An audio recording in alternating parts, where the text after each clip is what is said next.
رات کا اگلا پہر تھا۔ پہرے دار مایوس ہو کر لوٹ چکے تھے۔ تیموجن کے لیے موقع تھا کہ وہ آگے کی طرف روانہ ہو اور قسمت آزمائے، لیکن اس غیرت پھڑک چکی تھی۔ وہ اپنے محسن سے اس احسان کی وجہ پوچھے بغیر آگے کیسے جا سکتا تھا۔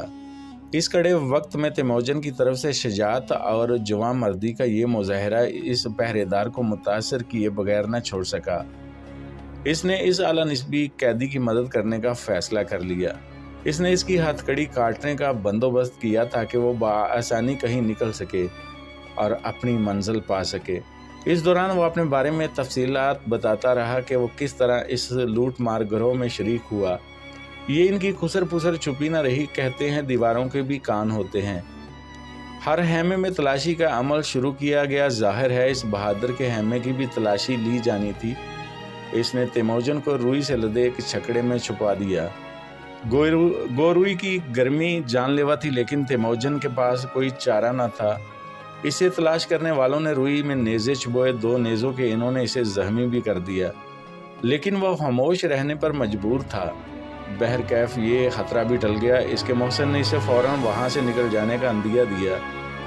اسے ایک گھوڑا، ایک تیر کمان، تھوڑا کھانا اور دودھ دے کر روانہ کیا۔ تیموجن بدقسمتی کے سائے کو چیرتا ہوا اپنے سرزمین کی طرف روانہ ہوا، لیکن وہاں ہاک راک کے سوا کچھ نہ تھا۔ اس کے قبیلے کی بچی کچی آبادی مختلف قبیلوں میں گوشہ عافیت تلاش کر چکی تھی۔ تیموجن کے سامنے اولین ترجیح اس کے خانوادے اور سرداری کے منصب کی بحالی تھی۔ جلد ہی سے اپنی ماں اور بہن بے بسی کی تصویر بنے ایک دوست کے خیمے میں مل گئے۔ بچھڑے ایک دوسرے کو زندہ سلامت دیکھ کر یوں ملے جیسے دوسرا جنم ملا ہو۔ تیموجن نے بائی کسار کی حالت کے بارے میں دریافت کیا تو معلوم ہوا کہ نہ کھانے کو کچھ ہے نہ پینے کو۔ مچھلیوں اور گلہریوں کو پکڑ کر گزارا کر رہا ہے۔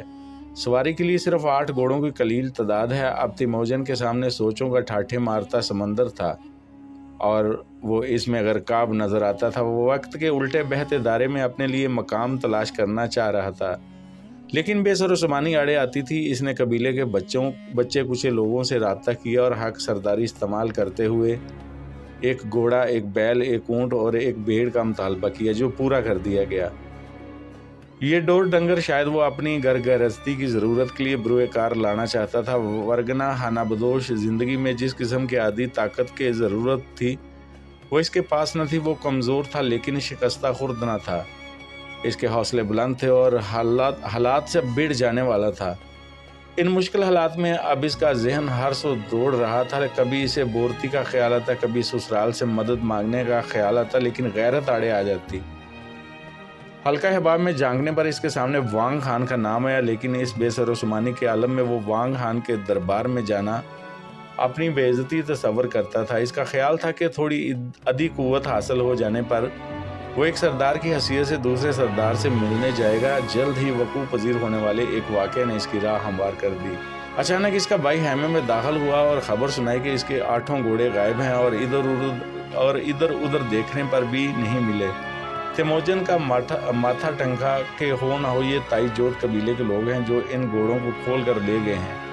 اس کا مطلب ہے کہ وہ میرے سر پر پہنچ چکے ہیں۔ خیمے میں ان لٹیروں کے قدموں کے نشانوں پر پیچھے کرنے کی آواز بلند ہوئی، لیکن تیموجن نے خود اس مہم کو سر کرنے کا بیڑا اٹھایا۔